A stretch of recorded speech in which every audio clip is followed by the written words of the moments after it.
London, Kevin Cirilli. Kevin, looking forward to this one. Take it away. Thank you, Jonathan. Senator Warren, thank you for joining me. First things first, what do Democrats want in order to get this economic stimulus bill over the finish line?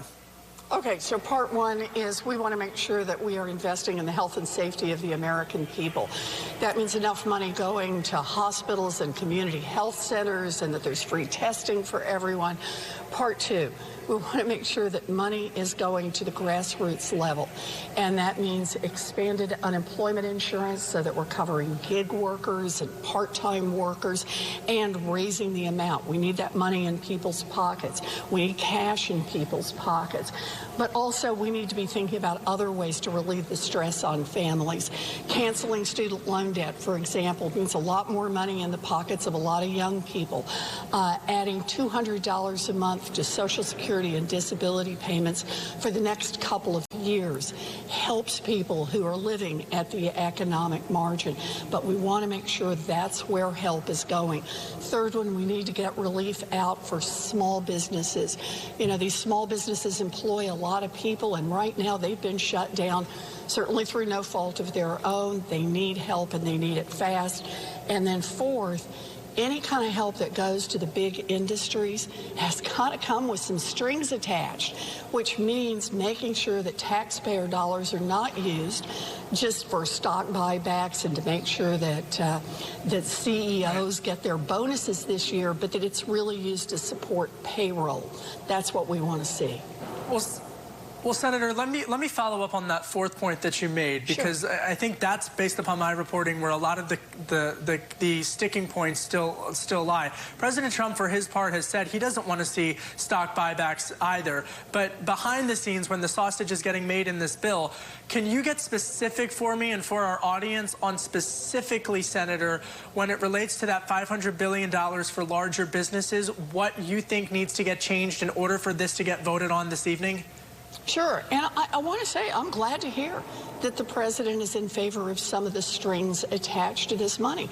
But it can't just be that we ask the businesses to promise that they're going to do this. We have to write it into law. So restrictions on stock buybacks are part of it, that the money is being used to support payroll is an important part of it, that the companies are truly investing in their workers, not using this money for executive pay, for example, and that there is an oversight panel that makes sure that the money is spent according to the law and according to the promises that have been made. An oversight panel that has real teeth. And part of that means that the corporate executives who take this money have to sign under penalty of law that their companies are complying with all of the laws and rules and regulations. That's how we make sure that if taxpayer dollars are being used, then the taxpayers are the ones who are truly being served here. Senator, it's Jonathan here. Great to have you with us on the program, and thanks for giving us your time. They say that perfection is the enemy of the good. Are you looking for the perfect bill? Look, you always want to aim for perfect. That's exactly what we should be doing. But do I recognize there'll be some compromises along the way? Of course there will be compromises along the way. But understand this. We have to have strings attached before we give $500 billion away to giant corporations. We need to make sure that money isn't just going to big corporations, that it's going to people who are struggling to pay student loan debts. So, Senator, let's talk about right now. It makes no sense what compromises to do student loans. Are you willing to make?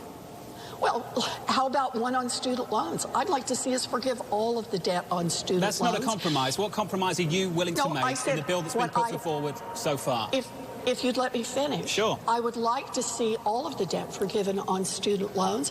Right now, the proposal on the table is to forgive the interest and to forgive $10,000 worth of debt for each student.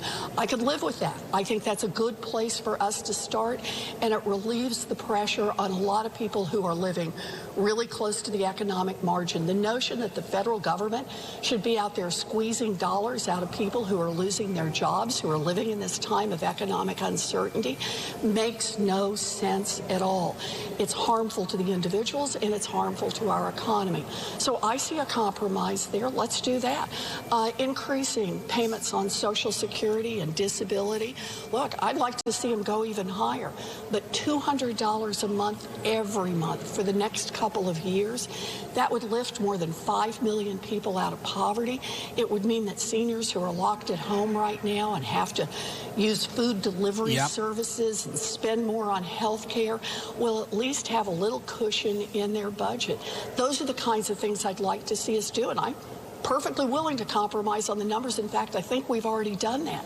But we need the Republicans to move, to say, yes, they are willing to help on student loans. They are willing to help on unemployment insurance. They are willing to help on Social Security and disability. And well, let's negotiate over the dollar. Senator, we're up against the clock, so I have to keep jumping in, so forgive me. In this bill, there are checks for everyday Americans. The reason this bill hasn't gone through is because of Democratic senators. Do you want to be the person that's stopping people from getting their checks to meet their rent at the end of this month?